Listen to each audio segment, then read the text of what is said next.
My in-law called my mother a mistake in a dress in front of 204 wedding guests. My name is Maya Bennett. I'm 28 years old. 3 weeks ago, I stood at the altar in a $12,000 gown, ready to marry into one of Boston's wealthiest families. The Crawfords, 4 generations of old money, a charity foundation that supposedly helped the homeless, and a matriarch who smiled like a knife. When Margaret Crawford grabbed that microphone and humiliated my mother, my fiancé stayed silent. His father laughed. 200 people watched my mom bow her head in shame. I didn't bow. I ripped off my ring, canceled the wedding in front of everyone, and walked out. But here's what the Crawfords didn't know. I'd been quietly collecting evidence on them for 6 months. Secret bank transfers, shell companies, millions in stolen charity money. They thought I was just the seamstress's daughter, the nobody from Dorchester, the girl who should have been grateful. They were very, very wrong. If you're watching this, please subscribe and let me know where you're watching from. To understand how a girl they laughed at brought their entire empire crashing down, I need to take you back to where it all began. I grew up in Dorchester, in a one-bedroom apartment where my mother slept on the sofa so I could have the bed. Helen Bennett raised me alone. No father in the picture, no family money, no safety net. Just her 2 hands and a Singer sewing machine that hummed until midnight most nights.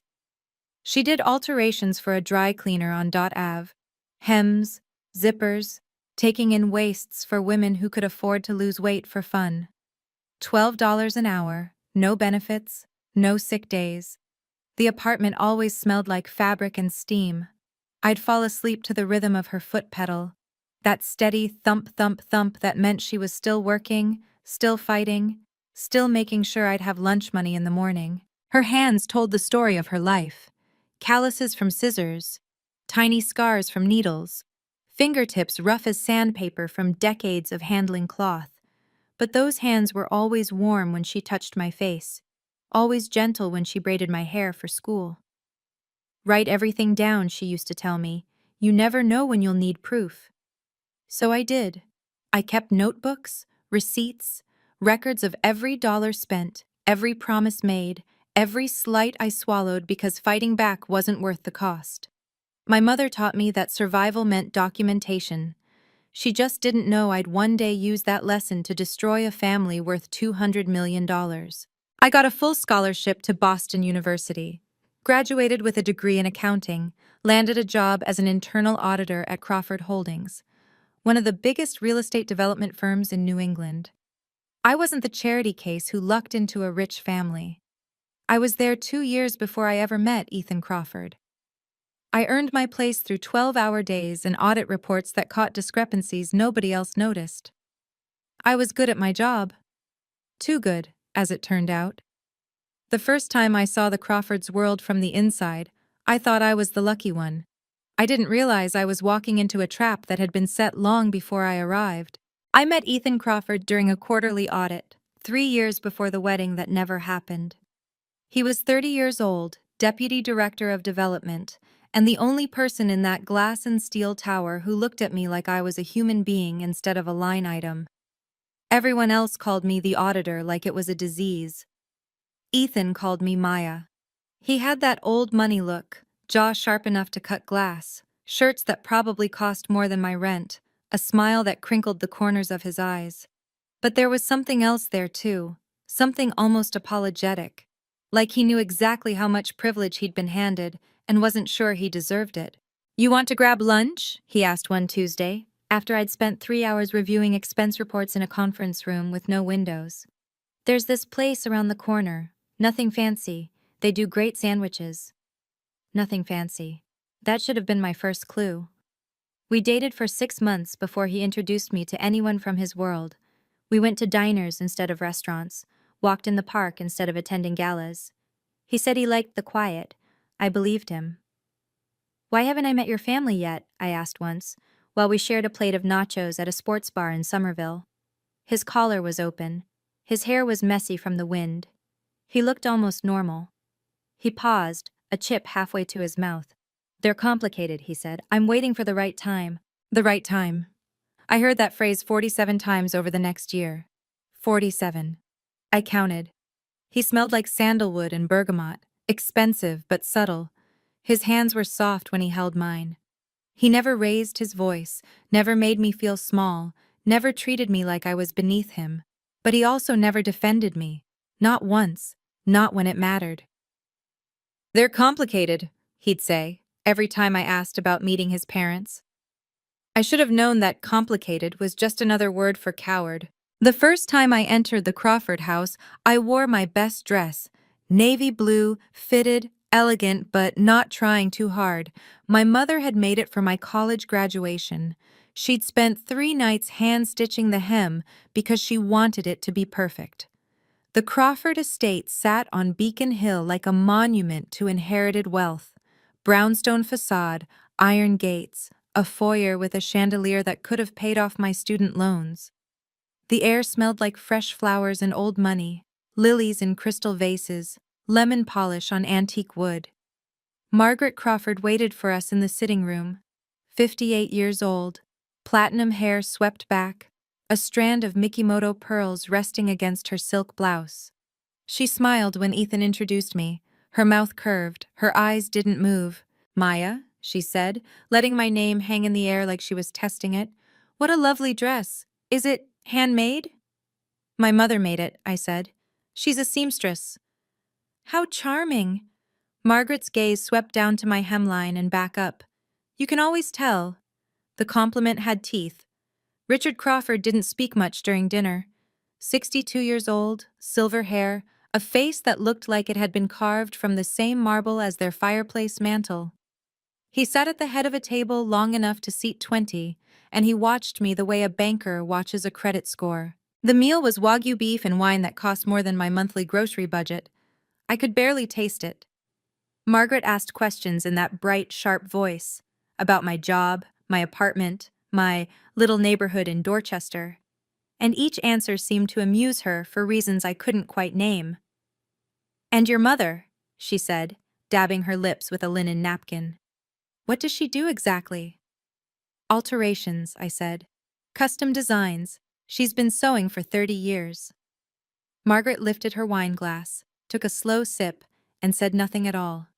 That silence said everything. Under the table, Ethan squeezed my hand. But he didn't speak. He didn't defend me.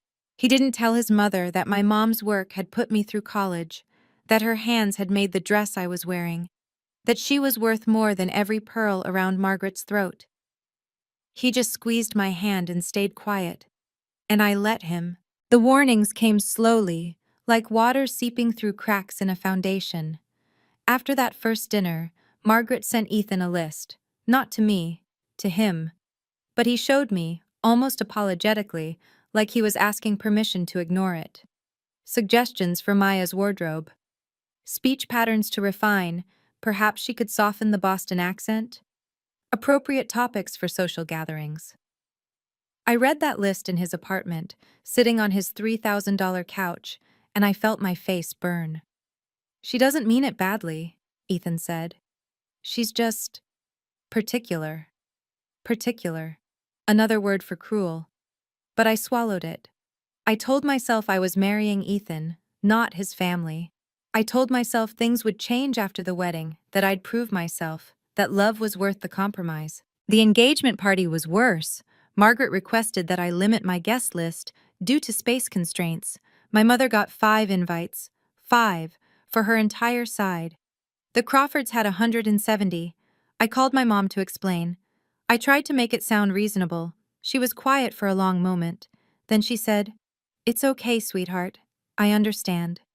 But I heard what she didn't say. I heard 30 years of being invisible, of being overlooked, of smiling through disrespect because fighting back cost more than she could afford. I bit my lip so hard it bled. 2 weeks before the wedding, I saw something I wasn't supposed to see. I was still working at Crawford Holdings, still running audits, still doing my job like nothing had changed. A routine expense review, quarterly reports, normal stuff. Until an email landed in my inbox by mistake. It was meant for Richard Crawford's personal account. A wire transfer confirmation, $200,000, sent to a company called Meridian Bay Consulting LLC. I'd never seen that name in any of our records. Not in the vendor lists, not in the contractor files, not anywhere. My fingers hovered over the delete key. This was probably nothing. A personal expense, none of my business. But my mother's voice echoed in my head. Write everything down. So I did. I opened my notebook, the same kind I'd been keeping since I was 12, and I wrote down the date, the amount, and the company name. I didn't know it then, but that was the first piece of the puzzle, the first crack in the Crawford empire. And the Crawfords had no idea that the woman they dismissed as the seamstress's daughter had just started building a case against them. The morning of my wedding, I woke up in a suite at the Four Seasons Boston, with June sunlight streaming through gauze curtains and a champagne headache I didn't deserve. The room was all cream and gold, fresh flowers on every surface, a view of the public garden, a dress bag hanging from a closet door like a promise. My bridesmaids had left the night before, giggling and tipsy and full of hope for my future. I didn't share it. Something had been sitting wrong in my chest for weeks, a weight I couldn't name. My mother arrived at 7, before anyone else. She brought coffee from the Dunkin' near our old apartment, because even on my wedding day, she couldn't walk past a Dunkin', and a small velvet pouch that I'd never seen before. "Open it," she said. Inside was a handkerchief, cream linen, edges softened by age, embroidered with tiny forget-me-nots in faded blue thread. "This was your grandmother's," Helen said. "She brought it from Ireland when she came over. Had nothing else. Just this, and her hands, and enough stubborn to outlast a famine." I pressed the fabric to my face. It smelled like lavender and old paper. "Keep it in your dress pocket," my mother said, "so I'm always with you." She helped me into my gown. $12,000 of silk and beading that I'd insisted on paying for myself, even though the Crawfords had offered. Some pride isn't for sale. When she zipped me up, her hands were steady. When she turned me toward the mirror, her eyes were wet. "You're so beautiful," she whispered. I looked at our reflection. My mother in her navy dress, the same fabric as my graduation dress, repurposed, recut, made new by her own hands. She'd bought it from a fabric outlet's clearance section, end-of-season sale, $8 a yard. Margaret Crawford would notice. Margaret Crawford always noticed. "You look perfect, Mom," I said. "That dress is beautiful." She smiled, and for a moment everything felt like it might be okay. Then we got to the church, and I saw the seating chart. My mother, row 4, behind Richard's golf buddies, behind the woman who sold them organic produce, behind the former housekeeper who'd been fired 3 years ago but had somehow made the list anyway. Row 4, and I still walked down that aisle. Trinity Church filled like a theater, 204 guests arranged in dark wood pews, crystal chandeliers casting prisms across old stone walls. An organ playing Pachelbel's canon like this was a fairy tale instead of a business arrangement. I watched from the vestibule, clutching my bouquet hard enough to bruise the stems. Margaret Crawford sat in the front row, of course.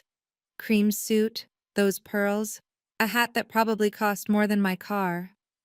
She was laughing at something Richard said, her head tilted at that perfect society page angle, completely at ease in a world she owned.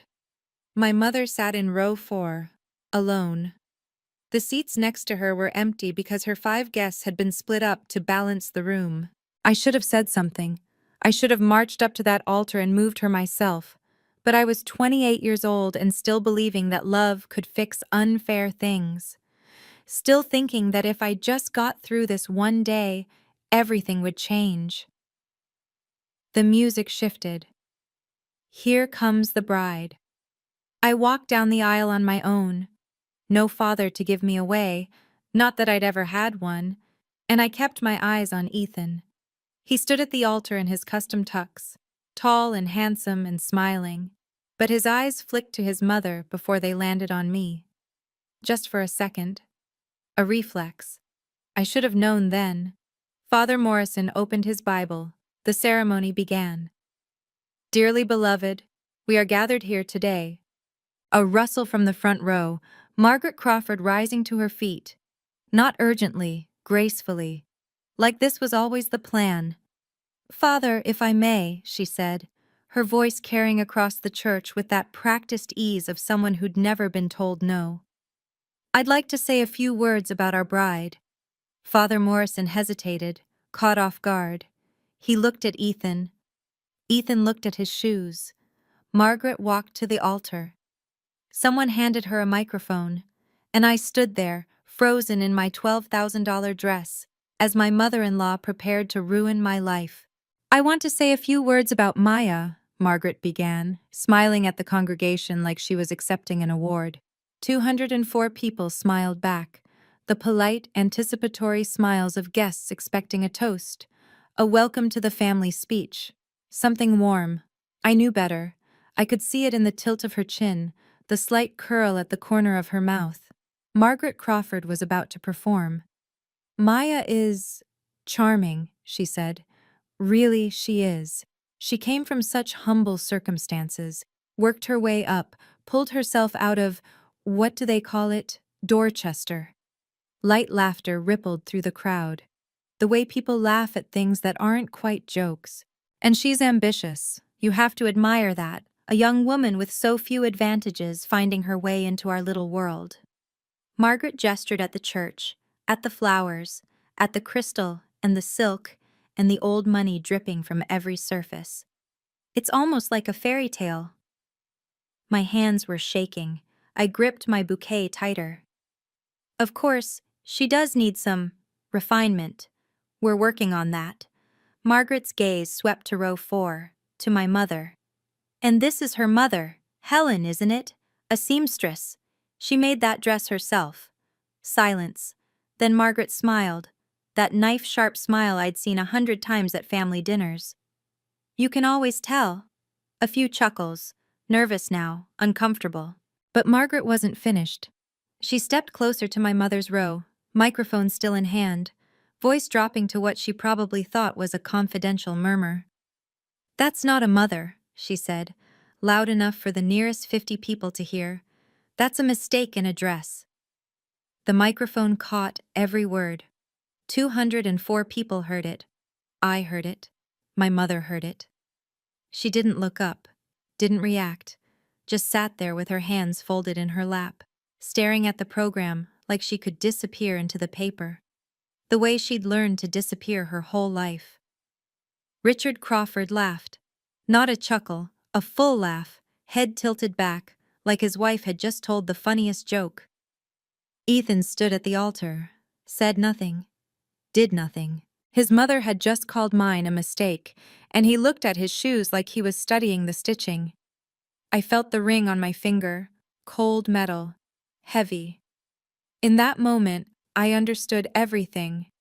Every complicated, every delayed introduction, every time he squeezed my hand instead of opening his mouth. I wasn't marrying a partner, I was marrying a coward. "That's enough." The words came out of my mouth before I knew I was speaking, low and clear and steady as a scalpel. Margaret turned, eyebrows raised, amused. "I'm sorry?" I said that's enough. I stepped forward, took the microphone from her hands. She let me, too surprised to resist, and faced the congregation. "My mother is not a mistake," my voice echoed through that ancient church. "She worked 18-hour days so I could stand here. She gave up everything she had so I could have something better. And she is worth more than every person in this room who laughed." I turned to Ethan, waited. He looked at me, then at his mother, then at his shoes. I pulled the ring off my finger. The diamond caught the light one last time, fractured rainbows scattering across the altar. I set it down on the communion rail, gently, like laying flowers on a grave. "The wedding is cancelled," I said into the microphone. "I apologize for any inconvenience." 204 gasps. I walked off that altar and straight to row 4. "Come on, Mom," I said, taking her arm. "We're leaving." She stood up, trembling, confused. "Sweetheart." "Now, Mom. We're done here." I led her out the door, past the flowers and the candles and the guests who'd come to watch a fairy tale and gotten a revolution instead. But I wasn't done. Not even close. The church doors swung shut behind us, cutting off the murmur of 200 stunned voices. Outside, the June sun was too bright, too cheerful, completely wrong for what had just happened. I stood on the steps of Trinity Church in a wedding dress I'd never use again, holding my mother's arm like she might collapse. Maya. Her voice was barely a whisper. Maya, you didn't have to. Yes, I did. My hands weren't shaking anymore. Something had settled inside me. Not calm exactly, but clear. Crystal clear. Richard Crawford came through the doors behind us, his face the color of raw steak. Young lady, you've just made the biggest mistake of your life. I turned. He stopped. Something in my expression made him stop. $200,000, I said quietly, conversationally, like I was discussing the weather. Shell Company, Meridian Bay Consulting. I know. The red drained out of his face, left behind something gray, something afraid. What? He swallowed. What are you talking about? I'm an auditor, Mr. Crawford, internal auditor, for your company. I smiled, not a nice smile. Did you really think I wouldn't notice? He stared at me. His mouth opened and closed like a fish. Behind him, the church doors opened again. Margaret, Ethan, a cluster of confused relatives. Richard? Margaret's voice was sharp. What's happening? What is she saying? I didn't answer. I just walked Helen down those church steps, my heels clicking on stone, my train dragging through the dust. Maya, wait! Ethan's voice, desperate now. Maya, please, let me explain. I didn't look back. My mother was shaking. Whether from humiliation or relief or fear, I couldn't tell. I held her tighter. It's okay, Mom, I said. We're going home. We got in a cab. The driver looked at my wedding dress, looked at our faces, and wisely said nothing. As we pulled away from the church, I saw Richard Crawford still standing on the steps, phone pressed to his ear, gesturing frantically at someone. Good, let him panic. Maya. My mother's voice was small. What did you mean? About the money? I took her hand, squeezed it. Her fingers were rough against mine, calloused from 30 years of work. I meant, I said, that I'm not done with them, not by a long shot. The cab turned the corner. Trinity Church disappeared behind us. I reached into my pocket. Felt the embroidered handkerchief my grandmother had carried from Ireland. You never know when you'll need proof. I'd spent 6 months finding proof, and now I was going to use it. The apartment in Dorchester hadn't changed in 20 years. Same water stain on the ceiling, same squeak in the third floorboard, same smell of fabric softener and instant coffee. My mother sat on the couch, her bed really, though she'd never call it that, and stared at the wall. I'd hung my wedding dress over the bathroom door. It looked ridiculous there, all that silk and beading crammed into a 5x7 bathroom, but I couldn't look at it anymore. I'm so sorry, sweetheart, Helen's voice cracked. This is all my fault. If I'd just stayed quiet, if I hadn't worn that dress. Mom. I sat beside her, took her hands in mine. You didn't do anything wrong. She did. But you lost? I didn't lose anything. The words came out fierce, certain. I escaped. There's a difference. She looked at me then, really looked at me, and something in her eyes shifted. What are you going to do? I was quiet for a moment. Through the thin walls I could hear our neighbor's TV, a game show host shouting about prizes, normal life, normal problems. I'm going to make them pay, I said, legally, publicly. I'm going to make sure everyone knows what they really are. My mother's hands tightened on mine. How? I stood up, walked to the closet, pulled out the box I'd been adding to for 6 months. Notebooks, printouts, screenshots, everything I'd documented since that first misrouted email. I've been watching them, I said. The Crawfords. Something's wrong with their foundation. Money going missing, transfers to companies that don't exist. I thought I was being paranoid. But after tonight? I set the box on the coffee table, opened it.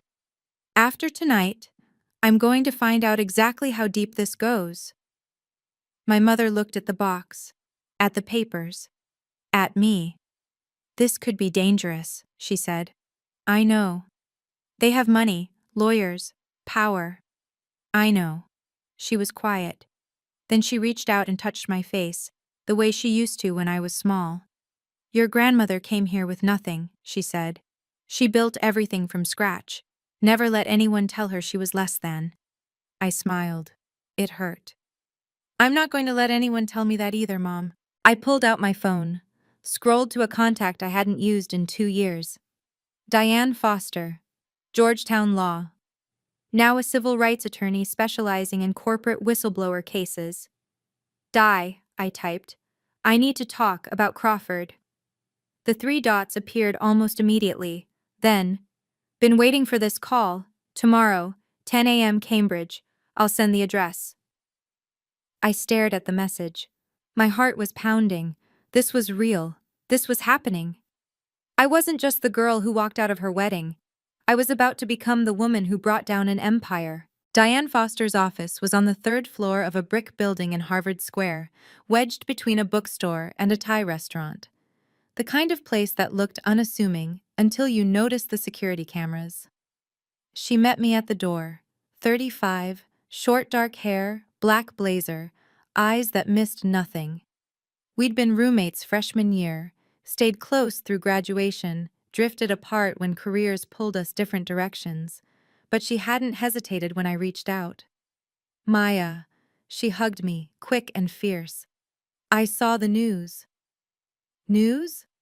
Someone filmed it. The wedding. It's all over Twitter. I felt sick. Great. It's actually good for us. She ushered me into her office. Small, neat, law books everywhere.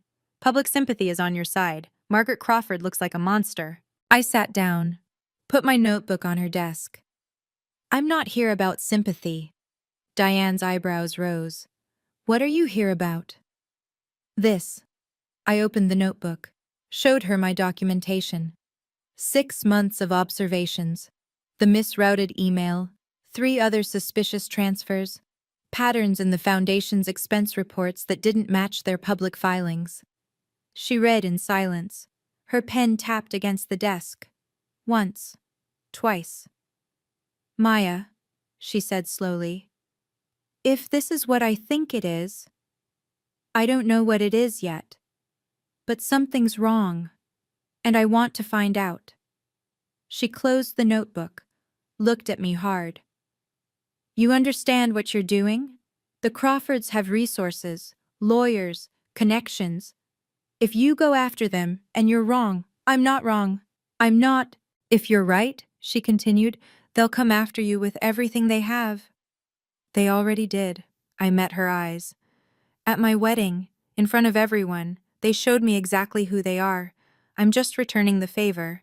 A smile tugged at the corner of her mouth. Same Maya, never backed down from a fight. I just picked better ones. She leaned back in her chair. Okay, here's how this works. You need more than suspicious transfers.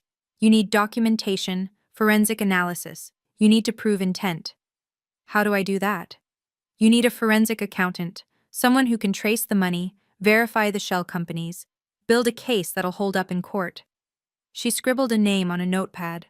Lena Park, she's the best, and she owes me a favor. I took the paper. The name felt heavy in my hand. There's something else, Diane said. Her voice dropped. Crawford Foundation received $4 million in federal grants last year, HUD funding. If they've been diverting that money... What? If they're misusing federal funds, this isn't just fraud. It's federal wire fraud. That's FBI jurisdiction. The words hung in the air. You're saying... I'm saying if you can prove what you're suggesting, this could be one of the biggest charity fraud cases in Boston history. She leaned forward. But it has to be done right. Everything legal. Everything documented, no shortcuts. I thought of my mother's hands, the calluses, the scars. No shortcuts, I agreed. Just the truth, Diane nodded. Then let's get started. Lena Park's office looked like what would happen if a spreadsheet became a person and needed somewhere to live. 3 monitors, a whiteboard covered in flowcharts, stacks of paper organized with color-coded tabs. The only personal touch was a dead plant on the windowsill that she'd apparently given up on months ago. Maya Bennett. She shook my hand, firm grip, no nonsense. 31, hair in a practical ponytail, reading glasses pushed up on her forehead. Diane says you've got something interesting. Interesting is one word for it. We'd worked together briefly at Crawford Holdings, back when she was consulting on a merger audit. She'd left before I found the discrepancies, but I remembered her. Thorough, relentless, and incapable of letting a number stay wrong. I spread my notebooks across her conference table. 6 months of documentation, every suspicious transfer, every pattern that didn't fit.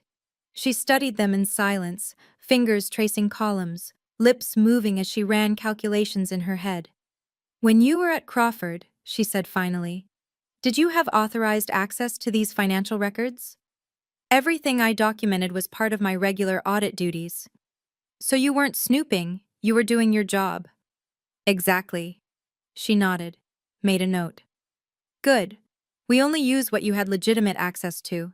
No hacking, no theft, no gray areas. Everything clean, everything defensible in court. For the next 3 hours, we worked.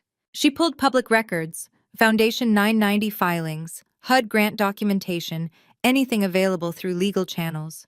She cross-referenced my internal observations with external data. She built a framework, and what emerged was worse than I'd imagined. Maya, she stopped typing, removed her glasses. I need you to sit down. I am sitting. Then stay sitting. She turned one of her monitors toward me. This isn't $200,000. I'm finding discrepancies going back 8 years.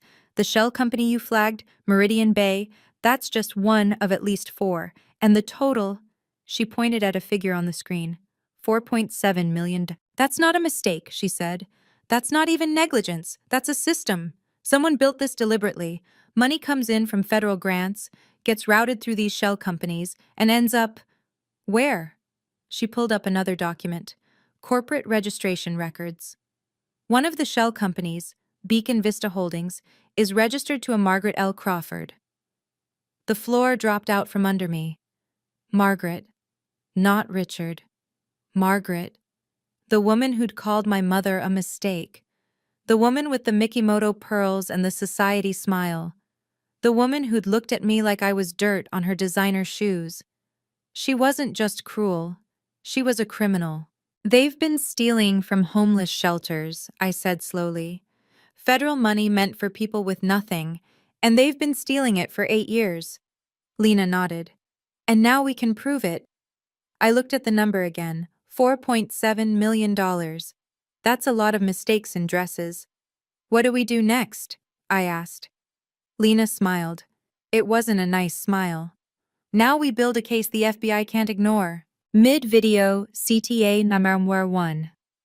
I need to pause here for a moment.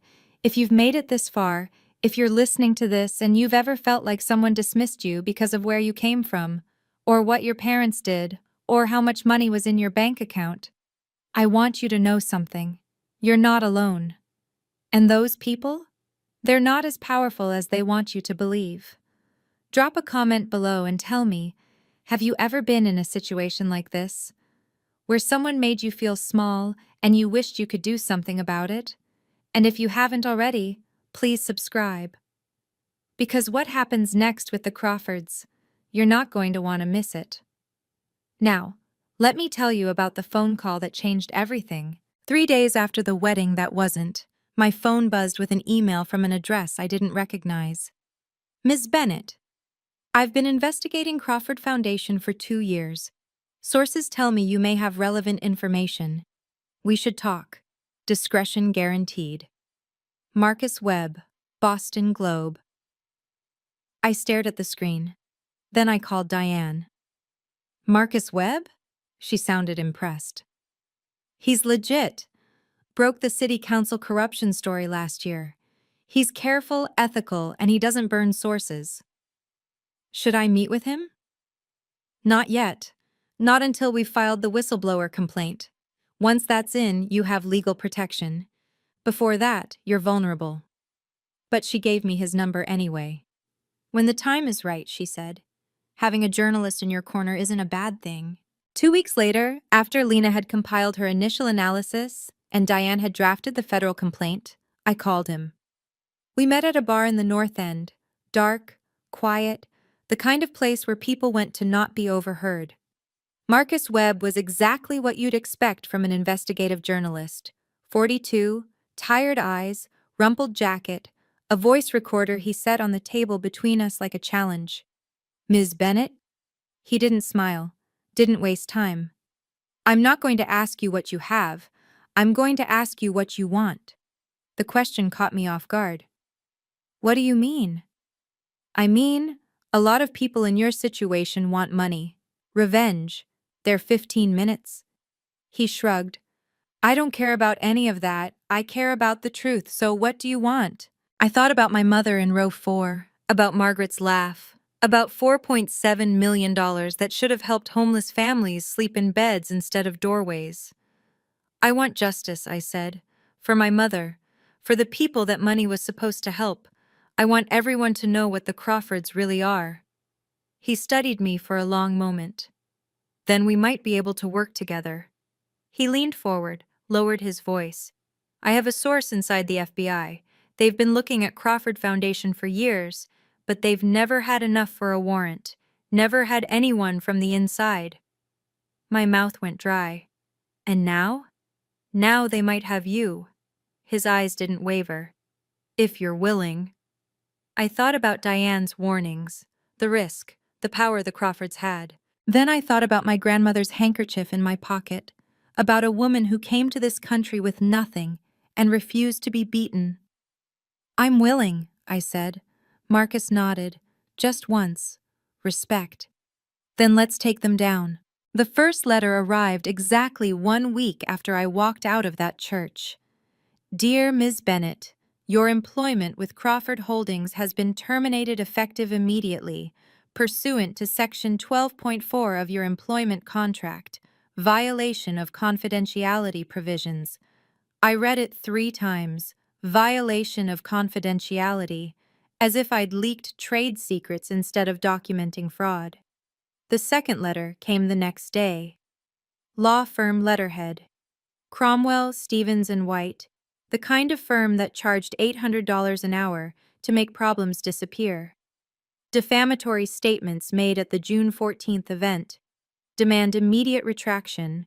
Prepared to pursue legal action. They were calling my speech at the altar defamation, my defense of my mother, my statement of basic truth. Ethan called that night. Maya, his voice was exhausted. You need to stop. Whatever you're doing, you need to stop. Whatever I'm doing? I don't know what you said to my father, but he paused. They're scared, and when they're scared, they're dangerous. Are you calling to warn me, Ethan, or to threaten me? I'm calling because Another pause, longer. Because I care about you. You cared about me so much you stood there while your mother called mine a mistake. Silence. Are you calling to protect me, I asked, or to protect them? He didn't answer. I hadn't expected him to. Goodbye, Ethan. I hung up. That night, a black sedan parked outside my mother's apartment. It sat there for 3 hours, engine idling, windows tinted. I photographed the license plate, sent it to Diane. They're trying to intimidate you, she texted back. Classic move. It means you're getting to them. I looked out the window at that car, at the shadow behind the wheel. 2 months ago, I would have been terrified. 2 months ago, I would have backed down. But that was before Margaret Crawford taught me that silence was just another word for surrender. I pulled out my grandmother's handkerchief, ran my thumb over the embroidered forget-me-nots. They're scared, I said out loud. To no one, to myself. Good. The next morning, the sedan was gone, but I knew they weren't done, and neither was I. Lena called me on a Thursday afternoon, 3 weeks after the wedding. "Can you come in? Now?" Something in her voice made me grab my coat without asking questions. When I got to her office, she was standing at the whiteboard. She'd erased the flowcharts I'd seen before. In their place was a single diagram, a web of lines connecting boxes with dates and dollar amounts. "Sit down," she said. "You keep telling me that. Because you keep needing to." I sat. "The $200,000 you flagged? The Meridian Bay transfer?" She pointed to a box at the top of the diagram. "That was nothing. That was a test, maybe. Or a mistake." "What do you mean, nothing?" "I mean, I found the rest." She handed me a printout, pages and pages of transactions, shell companies, routing numbers. 8 years of data, cross-referenced with their public filings, their grant applications, their 990s. I scanned the pages. Numbers blurred together. "What am I looking at?" "You're looking at $4.7 million, she said it flatly. Not 1.2, which is what I thought at first. $4.7 million diverted from Crawford Foundation to private accounts over 8 years. I couldn't breathe. "And it gets worse." She flipped to another page. "See this shell company? Beacon Vista Holdings? You mentioned it before, Margaret's company." "Right. But look at what it received." She circled a number. 3.2 million of that 4.7 directly to a company in her name. I stared at the figure. The money that was supposed to help homeless families went to Margaret Crawford. Lena nodded. "The woman who lives in a mansion on Beacon Hill, who wears pearls that cost more than most people's cars. That woman has been stealing from the homeless for almost a decade." Something cold settled in my chest. "She called my mother a mistake," I said slowly, "while wearing stolen jewelry, standing in a church paid for with stolen donations, looking down on a woman who's worked harder in 1 year than she's worked in her entire life." Lena was quiet. "Maya," she said finally, "this is bigger than your wedding. This is federal. This could bring down the whole family." I thought about Richard Crawford's face when I mentioned the shell company, the fear, the sudden pallor. "They know," I said. "They know what they did, and they know I know. Which is why we need to move fast." Lena straightened the papers. "I've prepared a complete forensic analysis. Every transaction, every connection, chain of custody, source documentation, everything the FBI will need. How soon can we file?" "Diane's finalizing the whistleblower complaint now. We should be ready in a week." 1 week. 7 days until the Crawfords would learn that the seamstress's daughter wasn't just a humiliated bride. She was the witness who would end them. Ethan appeared at my door without warning, 2 days before we planned to file. He looked terrible. Unshaven. Dark circles under his eyes. His shirt was wrinkled. Ethan, who'd never worn a wrinkled shirt in his life. "Maya." He stood in the hallway like he was afraid to come closer. "Can we talk?" I didn't invite him in. "Talk." "I know what you're doing. I know you've been—" He swallowed. "Investigating. The foundation. I know." My blood went cold. "How do you know that? Does it matter?" He ran a hand through his hair. "My parents are losing their minds. Lawyers, private investigators. They're trying to find out what you have. And you came here to warn me?" "I came here because—" He stopped, started again. "Because I should have said something at the wedding. I should have stood up." "Yes, you should have.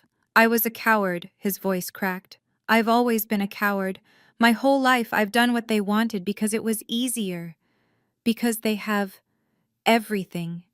They could take everything from me." I leaned against the doorframe. "So what changed?" I started listening. He looked at me, really looked at me, for the first time since the church.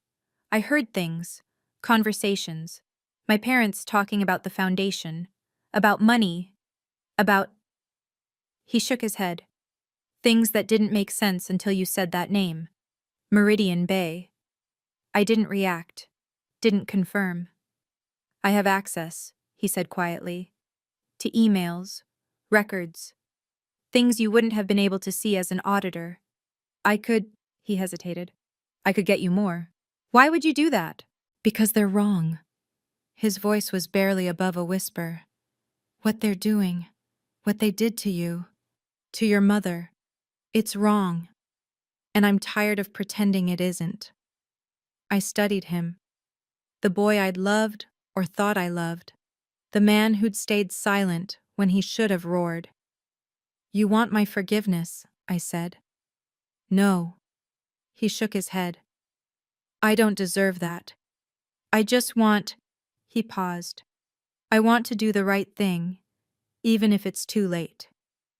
I thought about Diane's warnings, about the risk of accepting help from someone inside the Crawford family, about the possibility that this was a trap. But I also thought about the evidence Lena needed, the connections that could seal the case. If you want to do the right thing, I said, talk to my lawyer, not me, and bring everything you have. He nodded, slowly. I can do that. And Ethan? I waited until he met my eyes. This doesn't change anything between us. You understand that? I know. He swallowed. I lost you the moment I stayed silent. I've known that since the church. He turned to go. Ethan. He stopped. Why now? Really? He was quiet for a long moment. Because I looked at my mother in that church, he said, laughing, while yours cried, and I realized... His voice broke. I realized I never want to become her. I never want to be that person. He walked away without looking back. I closed the door. And I wondered if I'd just gained an ally, or walked into the biggest mistake of my life. Diane's conference room felt different on the day I signed. The same law books, the same practical furniture. But the air was thicker somehow, charged with the weight of what we were about to do. 127 pages. That's how long the whistleblower complaint was. 127 pages of documentation, analysis, and evidence compiled by Diane's legal team, verified by Lena's forensic work, and supported by everything I'd gathered over 6 months of watching and waiting. Once you sign this, Diane said, there's no going back.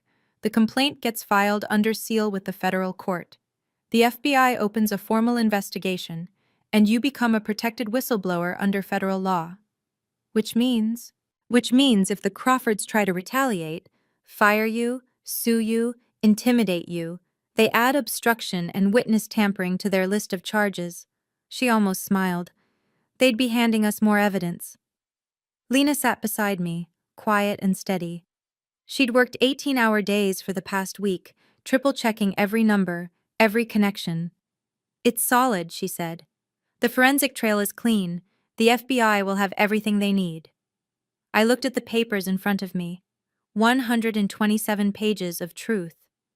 I thought about my mother in row 4, about the handkerchief in my pocket, about my grandmother who came to this country with nothing and built a life through sheer refusal to quit.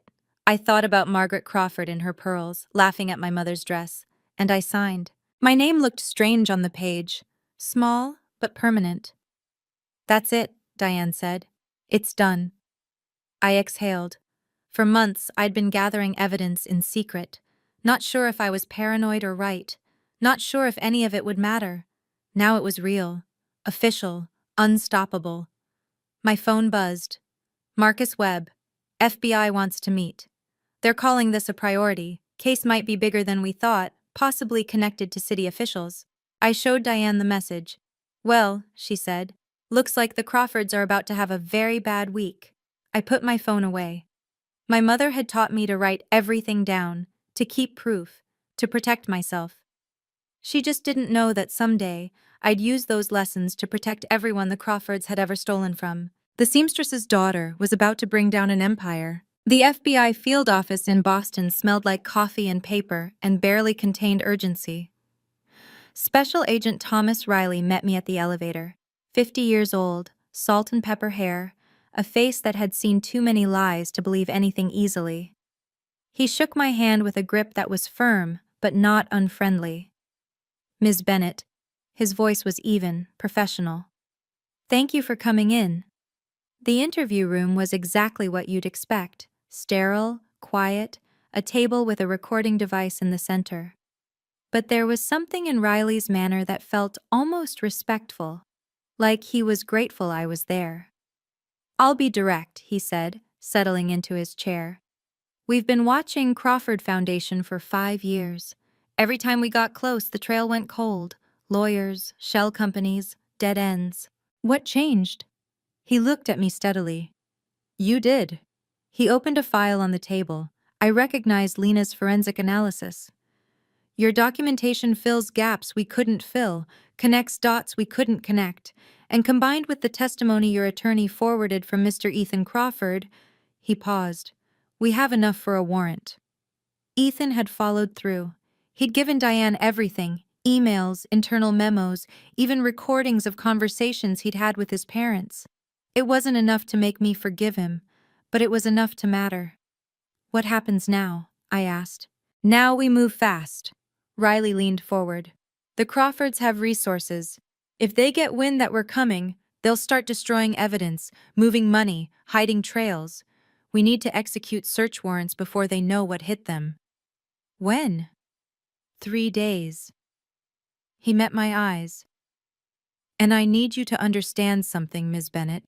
This case may be bigger than just the foundation. Some of the money trails lead to city contracts, political donations. This could touch a lot of powerful people." I thought about the black sedan outside my mother's apartment, about the threatening letters, about Margaret Crawford's smile. "I understand." Riley nodded. "Once. Respect. We're going to need you to testify eventually. Are you prepared for that?" I thought about standing at that altar, about finding my voice when everyone expected me to stay silent. "I've been preparing for this my whole life," I said. "I just didn't know it." He almost smiled. "Then let's take them down." My phone buzzed as I left the building. Unknown number. "You think you've won? We know everything. This isn't over." The message was sent from a number linked to one of the shell companies. I screenshotted it, forwarded it to Riley. "Evidence of intimidation," I typed. "Thank you for making my case stronger." Then I walked out into the Boston afternoon, and for the first time in weeks, I felt something like hope. The morning of the raid, I woke to breaking news. My phone lit up with alerts. FBI executes search warrants at Crawford Holdings. Boston real estate dynasty. Under federal investigation. 2 arrested in charity fraud probe. I sat in my mother's apartment, coffee growing cold in my hands, and watched it unfold on television.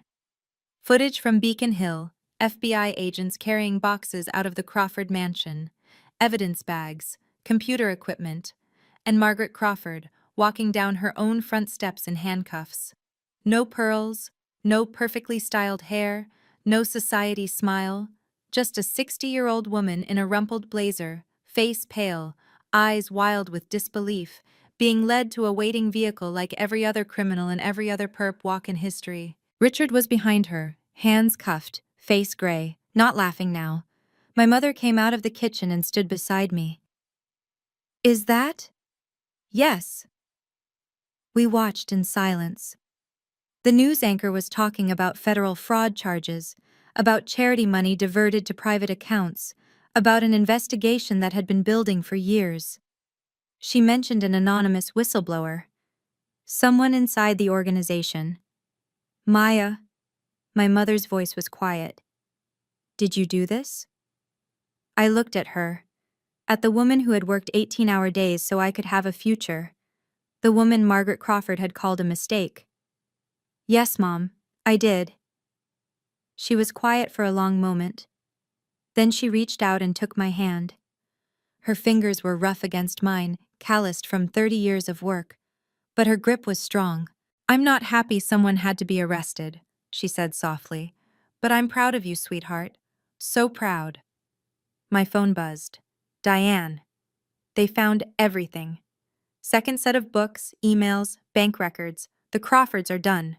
Then another message. And there's more. Crawford Holdings is calling an emergency board meeting tomorrow. They're going to try to control the narrative. Press will be there. I stared at the screen. Maya? My mother was watching my face. What is it? The board meeting, I said. They're going to try to spin this, make it look like a misunderstanding. Can they do that? I thought about Margaret Crawford, who even in handcuffs had probably been calculating her next move. They can try. I stood up, but I'm not going to let them. Mid-video CTA number 2. Hold on. I need to pause right here, because we're about to get to the part everyone asks me about, the board meeting. The moment I walked back into Crawford Holdings, not as the humiliated bride, not as the fired auditor, but as something else entirely. Before we get there, if you're still watching, you're my kind of person. You believe in justice. You believe that people shouldn't get away with cruelty just because they have money. So do me a favor. Hit that subscribe button. Drop a comment and tell me, if you were in my position, would you go to that meeting? Would you face them again? I want to know what you would do. Okay, let me tell you about the most terrifying and satisfying morning of my life.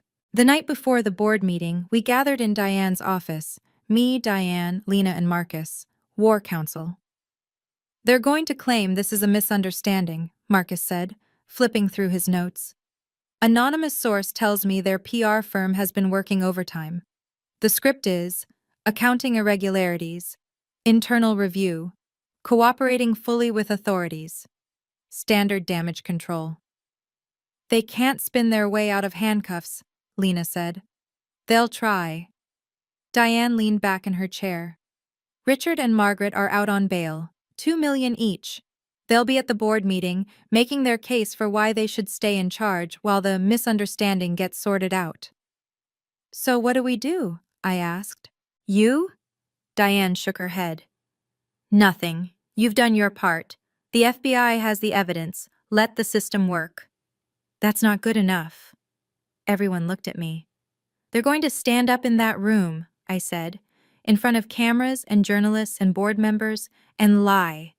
They're going to say this is all a mistake, that they're victims, that the real problem is, what, disgruntled employees?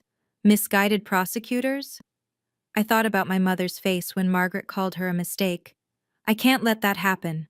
Marcus spoke first. You could attend.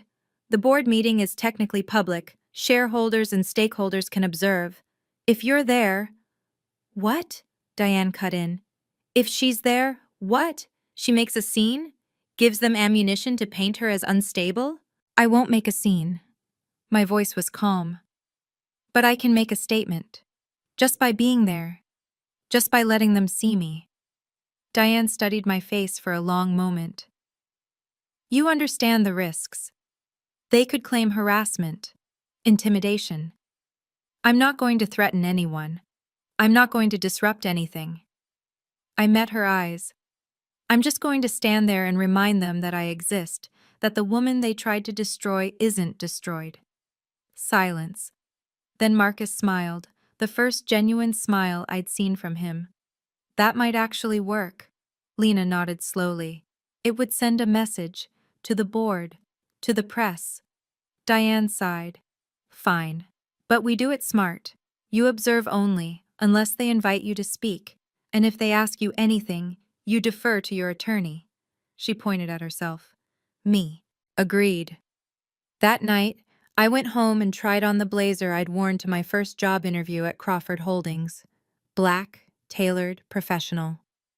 My mother appeared in the doorway. What's that for? Tomorrow.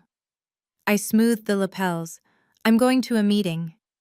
She watched me for a moment, then she disappeared and came back with something in her hands. The handkerchief. The one with the embroidered forget-me-nots. Take this with you, she said. So I'm there too. I tucked it into my blazer pocket. Tomorrow I would walk back into the building where I'd been humiliated, fired, and threatened. And I would do it with my grandmother's handkerchief over my heart. The night before, my mother and I sat on the old couch until long after midnight. The apartment was quiet. Through the thin walls, I could hear the neighbor's TV, some reality show where people competed for money and love. Normal problems, simple stakes. "Are you scared?" Helen asked. I considered lying, but we were past that now. "Terrified," I admitted. "Then why are you doing it?" I looked at her, really looked at her. At the lines around her eyes, earned through decades of work. At the hands that had made my graduation dress, my wedding dress, 1,000 other dresses for people who never knew her name. "Because if I don't," I said, "they win. Not just against me, against everyone they've ever hurt. Every family that didn't get help because Margaret Crawford was buying pearls with their grant money. Every person who slept on the street while she slept in a mansion." My mother was quiet. "And because of you," I added softly, "because she looked at you, the strongest person I know, and called you a mistake. And she laughed." Helen's eyes glistened. "I need them to see," I said. "I need the whole world to see that you're not a mistake, that I'm not a mistake, that the things they tried to make us ashamed of, where we come from, how we live, what we've had to do to survive, those are the things that make us strong." My mother reached out and touched my face. "You're just like your grandmother," she said. "She came here with nothing, but she never let anyone tell her she was less than. Neither did you." She smiled, sad and proud all at once. "Neither will you." I leaned my head on her shoulder, the way I used to when I was small. "Whatever happens tomorrow," I said, "thank you. For everything. For teaching me to fight." She kissed my hair. "Thank you for fighting." We sat there until the first gray light of dawn crept through the window. Then I got dressed for battle. Crawford Holdings rose 30 stories above the financial district, all glass and steel and reflected clouds. I'd worked here for 3 years, walked through that lobby 1,000 times, but I'd never felt the weight of it before, the intimidation built into every surface, designed to make ordinary people feel small. Today, I refused to feel small. Diane walked beside me, black suit, briefcase, game face. The security guard at the desk looked up, recognized me. His eyes went wide. "Ms. Bennett, you're not— I mean, your badge was deactivated." "I'm aware." Diane stepped forward. "My client is a witness in an ongoing federal investigation and has a legal right to attend this public shareholder meeting." She produced a document. "Here's the relevant statute." The guard looked at the paper, looked at me, called someone on his phone. 5 minutes later, we were in the elevator, rising toward the 30th floor. "How are you feeling?" Diane asked quietly. "Like I'm about to walk into a lion's den." "You are," she almost smiled. "But the lions don't have teeth anymore." The doors opened. The boardroom was floor-to-ceiling windows, mahogany table, crystal water pitchers. 20 chairs around the table, all filled. Another 30 observers along the walls, shareholders, lawyers, and 5 journalists with recorders. Marcus was among them. He gave me an almost imperceptible nod. And at the head of the table, Richard Crawford, Margaret beside him. They looked diminished. Richard was pale, his suit slightly loose like he'd lost weight. Margaret wore no pearls. They'd been seized as assets. Her hair was in a practical bun, no society smile. When I walked in, the room went silent. 20 faces turned. Margaret's eyes found mine. For a moment, something flickered across her face. Fear, rage, recognition. Then she recovered, lifted her chin, forced that cold smile. "Well," she said, loud enough for everyone to hear, "if it isn't the girl who thinks she won." I said nothing. Diane and I took seats along the wall. I folded my hands in my lap, kept my face neutral. Margaret leaned toward Richard, whispered something. Richard's knuckles were white on the table. "Let's begin," Harrison Wells said from his seat near the head of the table. He was the largest shareholder outside the Crawford family, 65, silver-haired, the kind of man who hadn't survived 50 years in Boston real estate by ignoring which way the wind was blowing. We have a lot to discuss. Richard Crawford stood, buttoning his jacket with fingers that weren't quite steady. Thank you all for coming on such short notice. His voice was controlled, measured, the voice of a man who'd spent 40 years dominating boardrooms. I know there's been concern about recent events. He paced slowly, hands clasped behind his back. What we're dealing with is a misunderstanding, an aggressive investigation based on flawed information, accounting irregularities that have been blown out of proportion by, he gestured vaguely, individuals with personal vendettas. His eyes flicked to me, just for a second. Crawford Holdings has built a legacy of integrity over 4 generations. We're not going to let one disgruntled former employee destroy that. Margaret nodded beside him, chin high. We're cooperating fully with authorities, Richard continued, and I'm confident that when all the facts come to light, this board will see that these charges are baseless. He sat. Silence. Then Harrison Wells cleared his throat. Richard. His voice was measured but heavy. With respect, the FBI didn't execute search warrants and make arrests because of accounting irregularities. They seized evidence of systematic fraud going back 8 years. Richard opened his mouth. I've seen the warrant documentation, Wells continued. We all have. This isn't a misunderstanding. This is criminal. Margaret leaned forward. Harrison, you've known us for 30 years. I have. He cut her off. Which is why I never suspected. But the evidence doesn't lie, and pretending otherwise insults everyone at this table. Murmurs around the room. I propose, Wells said, that before we discuss damage control, we hear from all relevant parties. He turned, looked directly at me. Ms. Bennett, would you be willing to address the board? The room held its breath. Diane touched my arm. You don't have to, but I was already standing. Yes, I said, I would. I walked to the head of the table. 20 faces watched me. Richard Crawford's jaw was tight. Margaret's hands were clenched in her lap.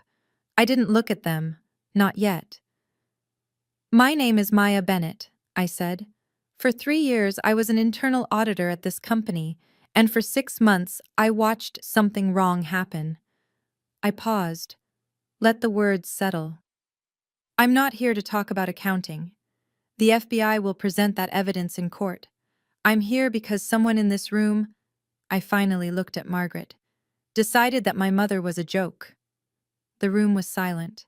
At my wedding, Mrs. Crawford took a microphone and told 200 people that my mother was, and I quote, a mistake in a dress.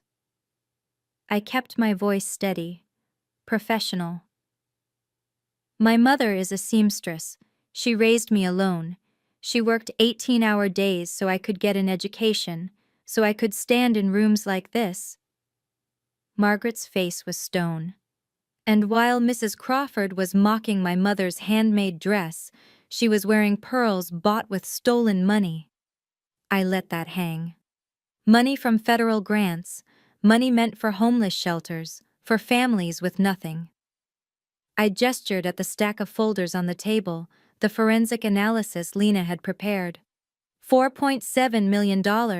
That's not a misunderstanding, that's theft. From the most vulnerable people in this city. Richard stood up. You have no right. I have every right. My voice didn't waver. I was the auditor who found the discrepancies. I was the employee who asked questions. And I was the woman you tried to silence. I turned to Harrison Wells. You asked me to address the board. Here's what I have to say. The Crawfords built their reputation on a lie. They stole from people who had nothing. And they did it while looking down on everyone they considered beneath them. I looked at Margaret one last time. My mother is not a mistake. She's the reason I'm standing here. And I promise you, my voice hardened, she's worth more than every stolen pearl you ever wore. The boardroom doors opened. Special Agent Riley walked in with 2 FBI agents. Richard Crawford, Margaret Crawford. His voice was calm, official. You're under arrest pursuant to federal indictment on charges of wire fraud, money laundering, and conspiracy. Margaret's face went white. An agent produced handcuffs. As they led the Crawfords out, past the cameras, past the journalists, past every board member they'd ever intimidated, Margaret turned to look at me. Her eyes burned with fury. I didn't look away. The handcuffs clicked shut with a sound like a period at the end of a sentence. Richard Crawford stood rigid as the FBI agent secured his wrists, his face the color of wet cement. 40 years of commanding rooms, of making deals, of being untouchable, ended by a single metal click. Margaret was worse. She was shaking. "This is a mistake," she hissed at Riley.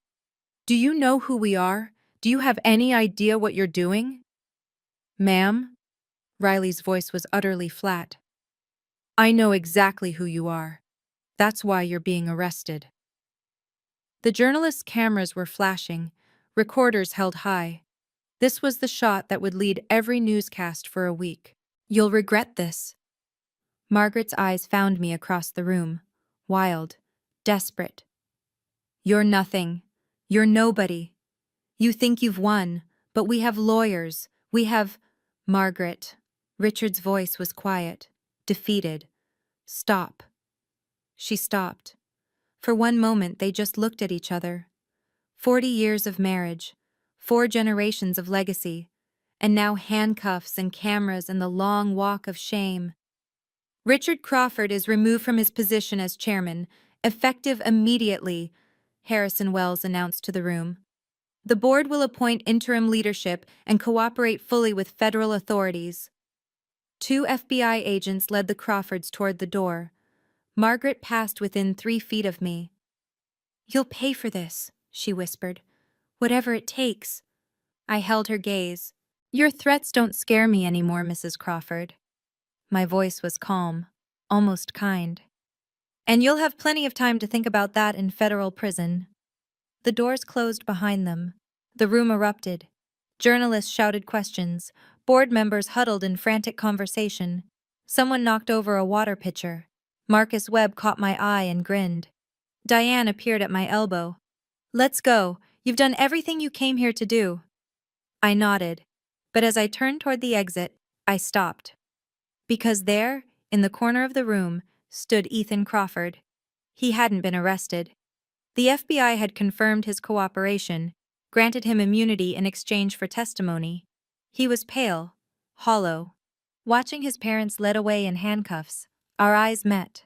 I didn't smile, didn't nod. I just looked at him, at the man who'd stayed silent when he should have spoken, who'd finally done the right thing when it was almost too late. Then I walked out.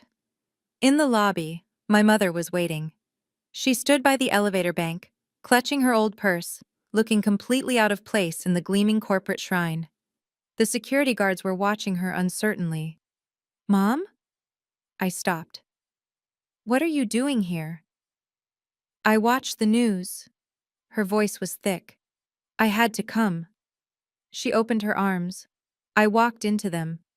We stood there in the lobby of Crawford Holdings, the building that had witnessed my humiliation and my triumph, and we held each other. "You did it," she whispered.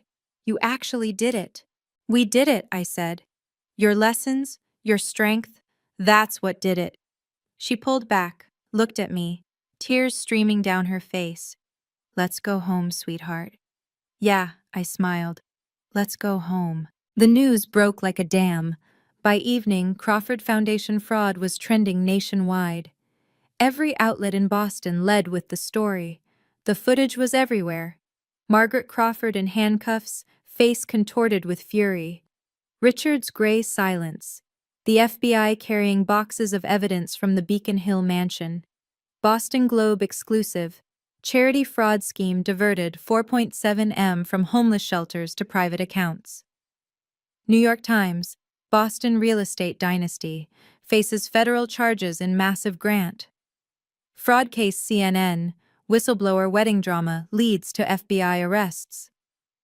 The internet had opinions. "This is the most satisfying thing I've read in years." That seamstress raised one hell of a daughter. Margaret Crawford spent stolen money from homeless people and had the audacity to mock someone's handmade dress. Karma. I tried not to read the comments. Failed. Read them anyway. In our apartment, my mother and I sat together on the old couch, the TV muted, our phones buzzing with messages we didn't answer. It feels strange, she said quietly. All these people talking about us. They're not talking about us. I put my arm around her. They're talking about justice. She was quiet for a moment. Maya, she turned to face me. Do you feel better? Now that it's done? I thought about it. Really thought. I feel free, I said finally. Like I've been carrying something heavy for months and now it's gone. Not happy? Not exactly. I tried to find the right words. I don't think anyone wins when people go to prison, even people who deserve it. But I'm glad the truth came out. I'm glad the people they stole from might get justice. She nodded slowly. My phone buzzed again. Diane, FBI confirms, full whistleblower award processing underway. Estimated 15% of recovered funds, looking at $650K minimum. I stared at the message. $650,000. For telling the truth, for doing the right thing. Mom. My voice came out strange. I need to show you something. I handed her the phone. She read it again, looked up at me with wide eyes. Is this real? It's real. She started to cry. Not sadness, not grief. The kind of crying that happens when something you never dared to hope for suddenly becomes possible. I held her. This is yours too, I said. This is for every 18-hour day, every rent payment that nearly broke us, every sacrifice you made so I could have a chance. She shook her head. I didn't do anything. You did everything. I pulled back, looked her in the eyes. And now it's my turn to take care of you. 3 months later, the world had moved on, but the consequences hadn't. I followed the case obsessively. Every hearing, every filing, every new development. Richard Crawford faced 14 federal charges: wire fraud, money laundering, conspiracy to defraud the United States. His lawyers filed motion after motion, but the evidence was overwhelming. Lena's forensic analysis, the internal emails, Ethan's testimony. If convicted on all counts, he was looking at 15 to 20 years. Margaret faced 8 charges, slightly less exposure because her role was more concealed. But Beacon Vista Holdings, the shell company in her name, had received $3.2 million of the diverted funds. The woman with the Mikimoto pearls would be answering for every dollar. Both were out on bail, $2 million each. Margaret wore an ankle monitor and couldn't leave Massachusetts. Her passport had been surrendered. Crawford Holdings stock had cratered, down 60% from its peak. The company was in restructuring mode under court supervision. The board had appointed a crisis management team. The Crawford name, which had meant something in Boston for 4 generations, now meant something else entirely. The foundation was dissolved. Its remaining legitimate assets were transferred to actual homeless services organizations. A federal receiver was overseeing the process. And I received official notification of my whistleblower award, $650,000, pursuant to the False Claims Act's quitam provisions. It arrived in a certified letter. I read it 3 times. Then I called Diane. It's real, she confirmed. The funds will be released within 60 days. After taxes and my fee, you're looking at roughly $400,000. $400,000. More money than my mother had earned in her entire life. That night, Ethan sent me an email. Maya, I know you probably won't respond to this. I don't expect you to. But I wanted you to know, I'm going to testify against them, at the trial. Everything I know, everything I saw. It won't change what happened between us. It won't make up for the wedding, or my silence, or any of it. But you were right, about all of it. And I'm sorry I didn't see it sooner. Ethan. I read it twice. Then I closed the email without responding. Some apologies are too late to accept, but at least he was finally making the right choice. The sign in the window said, Helen's Alterations and Custom Designs, gold letters on deep green, elegant but not pretentious. My mother had chosen it herself. The shop was small, 800 square feet on a corner in Dorchester, 2 blocks from the apartment where we'd lived my whole childhood. But it had good light, a clean layout, and enough room for 3 sewing stations. More importantly, it belonged to her. I'd used part of my whistleblower award for the down payment. The rest went into equipment, inventory, and a 6-month operating cushion so she could build her client base without panic. You didn't have to do this, she said for the 100th time, running her fingers along the cutting table. It's too much. It's not enough, I said. It's 30 years too late, but it's a start. Opening day was quiet. A few neighbors came by to see the new shop. An old customer from the dry cleaner heard about it and brought in 3 dresses for alterations. But by noon, something shifted. A woman walked in, 40-something, well-dressed, vaguely familiar. She looked around the shop, then at my mother. You're Helen Bennett? Yes. I saw the news, about your daughter, about what she did. The woman's eyes were bright. I own a boutique in the South End, high-end stuff. We've been using a tailor in Newton, but… She paused. I'd rather give my business to someone local, someone real. She handed my mother a card. Call me. I'd like to discuss a partnership. After she left, my mother stared at the card for a long time. Maya, she said, this is happening. It's happening. I hugged her. It was always going to happen. You just needed someone to see you. That evening, I watched her close up the shop. She moved slowly, reverently, running her hands over the sewing machines, the fabric bolts, the handwritten price list she'd made herself. She stopped at the window, touched the glass where the sign hung. Helen's, she said softly. My name.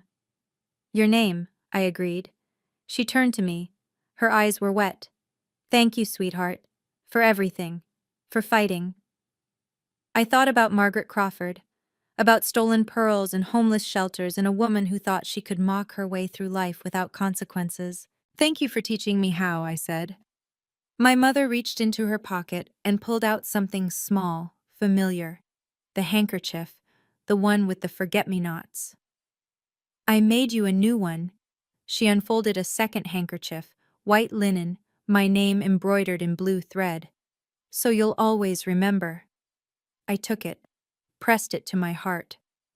I'll never forget, I said, and I meant it. And I meant, 6 months after the wedding that wasn't, I walked into an office building I'd never visited before. The National Whistleblower Center occupied a modest floor in a downtown high-rise. No marble lobbies, no crystal chandeliers, just carpet and cubicles and people doing quiet, important work. They'd offered me a position 3 weeks earlier. Advisory consultant, helping other whistleblowers navigate the system I'd survived. The pay was less than half what I'd made at Crawford Holdings. The hours were irregular, the benefits were modest. I said yes immediately. You understand, the director had said during my interview, that this work can be frustrating. Not every case succeeds. Not every whistleblower is protected. I understand, I'd replied. But some are, and those are worth fighting for. That first morning I arrived early, made coffee in the communal kitchen, read through case files that would become my responsibility. At 10 o'clock, a young woman appeared in my doorway, 24, maybe 25. Dark circles under her eyes, clutching a folder like a lifeline. Are you Maya Bennett? Her voice was barely above a whisper. I am. I saw the news, about the Crawfords, about what you did. She swallowed. I'm in a situation, at my company, and I don't know what to do. I thought about myself, 6 months ago, scared, isolated, convinced I was powerless. Sit down, I said gently. Tell me everything. She talked for an hour, about irregularities she'd noticed, about supervisors who dismissed her concerns, about fear and confusion and the feeling that she was losing her mind. I don't know if I can do this, she said finally. I don't know if I'm strong enough. I looked at her, at the stranger who reminded me so much of myself, and I thought about my mother's hands, my grandmother's handkerchief, all the women who had come before me, who had survived and fought and refused to be silenced. You're not alone, I said, and you're stronger than you know. The first step is always the hardest, but I'll help you take it. She started to cry. I handed her a tissue and the handkerchief my mother had made me. Keep this for now, I said. Bring it back when you're ready. She looked at the embroidered letters, at my name. Why? She asked. Because someone helped me when I needed it. I smiled. Now it's my turn. People ask me if it was worth it. The lost marriage, the lost job, the lost future I thought I was going to have. Here's what I tell them. I didn't lose anything. I escaped. I escaped a marriage to a man who couldn't stand up for me. I left a job at a company that was built on theft. I walked away from a future that would have required me to be silent about injustice. Those aren't losses. Those are survivals. What I kept matters more. I kept my mother, and I got to give her something she'd never had. Her own business, her own name on the door, her own future that doesn't depend on anyone else's approval. I kept my integrity. I told the truth when telling the truth was hard. I stood up when standing up was scary. And I kept my voice. The one Margaret Crawford tried to silence with mockery. The one the Crawfords tried to bury with lawyers. The one that turned out to be stronger than all their money combined. I don't know what happens next for me. I'm taking classes at night, learning the law, thinking about ways to help other people who find themselves where I was. I do know this. I will never again be silent when someone I love is being hurt. I will never again pretend that cruelty is acceptable just because it comes from power. And I will never let anyone make me feel ashamed of where I came from. My grandmother came to this country with nothing but a handkerchief and her own 2 hands. My mother raised me alone with nothing but a sewing machine and her stubborn, beautiful heart.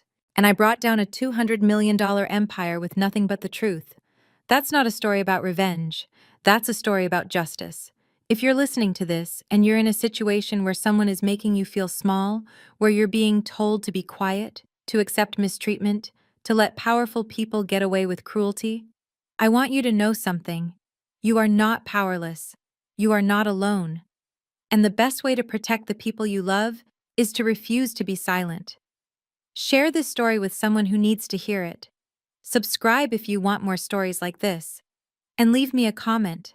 Tell me, if you could say one thing to the past version of yourself who was putting up with something they shouldn't have, what would you say? I read every single comment. You matter to me.